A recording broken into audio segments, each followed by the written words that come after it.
Hi, my name is William Ziada, New York City-based director and creator of theater, television, and film, and also a proud FENIX Global Artist Ambassador. Today, I am thrilled to be speaking with the acclaimed singer, songwriter, composer, and musical director, Nicholas Zork. For more on Nicholas, you can read more about him right below this video. But in the meantime, here is a sneak peek at an original tune Nicholas co-wrote with the incredible singer, Grace Weber, titled Find a Way. The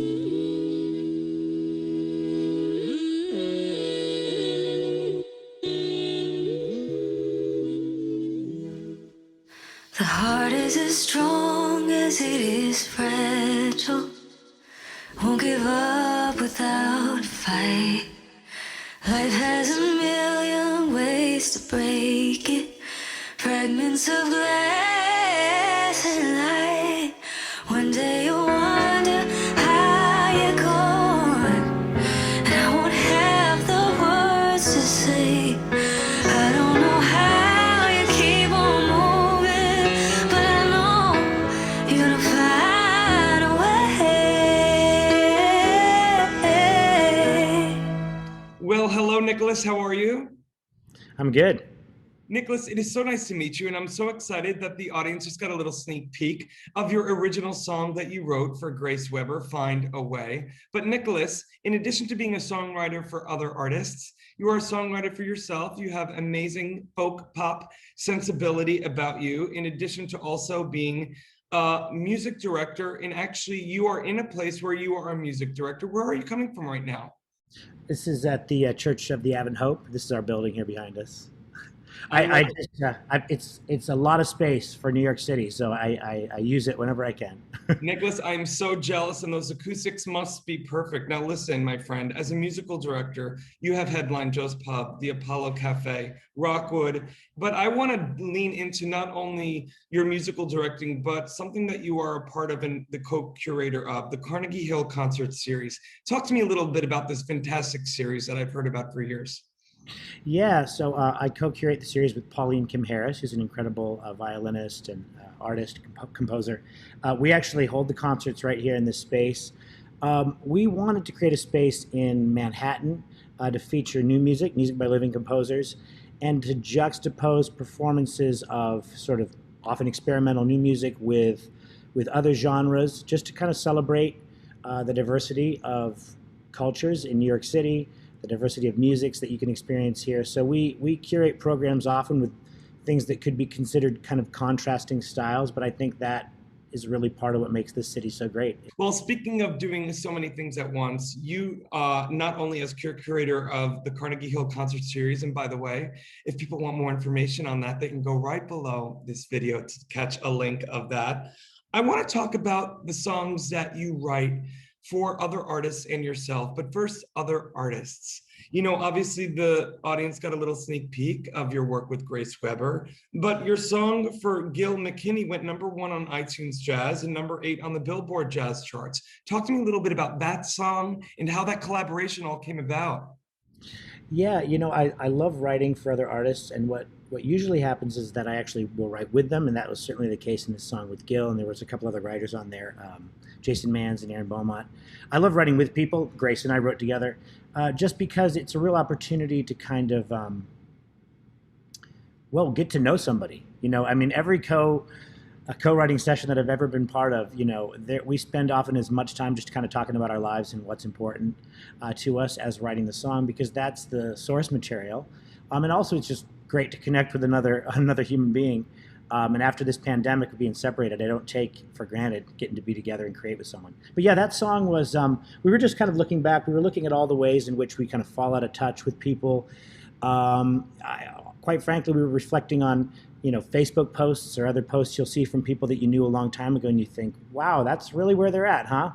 And it just, we wanted to kind of rediscover the humanity that maybe made us friends with someone when we were in high school, and say, you know what, you know, I think if we can learn to see more of ourselves in other people, then we can recognize what we have in common, and maybe overcome some of the things that divide us and take better care of each other. So it was kind of nostalgic looking back, called 17, but kind of thinking about, the way we fall, the way we fall out of touch with people, but how there's often a real connection to be found with everyone in our lives if we're willing to take the time to listen. My goodness, well, that message we need now more than ever. And I love that whole thing of looking back to look forward. And especially coming out of this pandemic and people needing connection now more than ever. You as an artist know that as well. To create something that's universal that someone can lean into and say, hey, wow, our differences make us, that's what makes it all, that's what makes the world go round. And that's what I love about music. We don't all experience it the same way, but we can experience it if we're lucky enough to be together in the same room. We can experience it at the same time, and we can get to share time and space together that way. Even though we all might be thinking of different stories when we hear a song, it's a way we can share time and space together. I think it's one of my favorite things about music. Amen, my friend. And listen, in addition to the collaborations you have with other artists, you are an amazing singer, songwriter in your own right for yourself with this folk pop sensibility. Ooh, a little too early for that word. Sensibility. There we go, Will. Third time's a charm. Okay. I want to know, of the songs that you've written, do any stick out for you, for you as special? You know what? As a songwriter, your favorite song is always the last one you wrote. I mean, unless it's really bad. I'm sure they're also like all your babies. You know what I mean? I've learned to be less precious because you make a lot of songs, and some of them only I like. There's one that means a lot to me. There are a number, but there's a song that I wrote after my grandma passed away. I had just had a milestone birthday as well, and I was just thinking about just the passing of time. And I think something about, again, looking back to look forward, it was kind of about my childhood. It's called Watching the Setting Sun. And I think if we're willing to kind of confront the reality that life is kind of short, it makes us appreciate it more, every moment that we have. And, that way of looking at life's brevity, I think, makes me grateful, and that's kind of what that was the headspace I was in when I was writing that. So that continues to resonate now as I have kids, and as I every year we all get older, and remembering to be grateful. That song kind of reminds me to give thanks for every moment I have. Well, Nicholas, it's amazing, and I'm sure your kids look up to you. You seem like such a cool dad, and not only with this heart of a beautiful artist who lives with gratitude and joy, but you make the choice to do so. And I'm getting a little teary-eyed thinking about my grandma, just in you talking about it, because my grandmother would happen to be my best friend. So, and also through your songs, Nicholas, what a beautiful opportunity you have to hand down something to your kids and then their kids to theirs as a baton of family and of legacy. Yeah, and I think about my kids when I'm writing.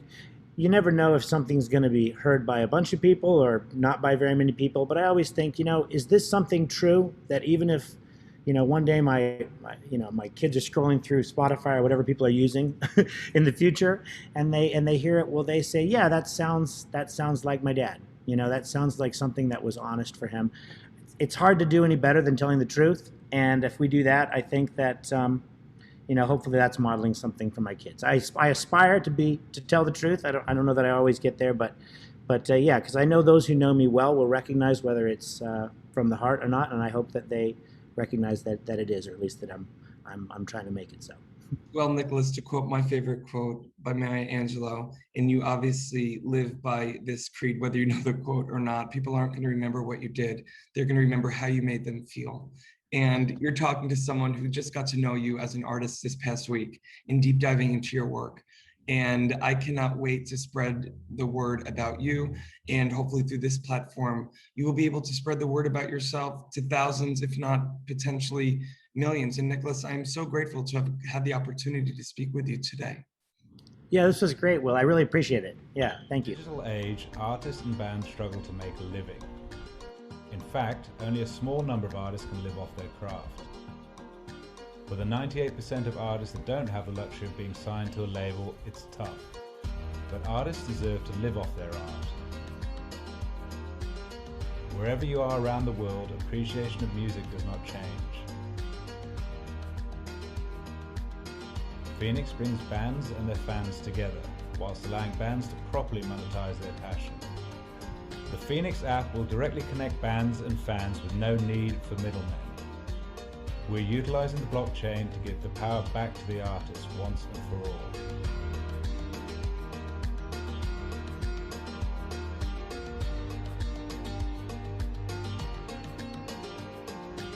Join FENIX, join the change.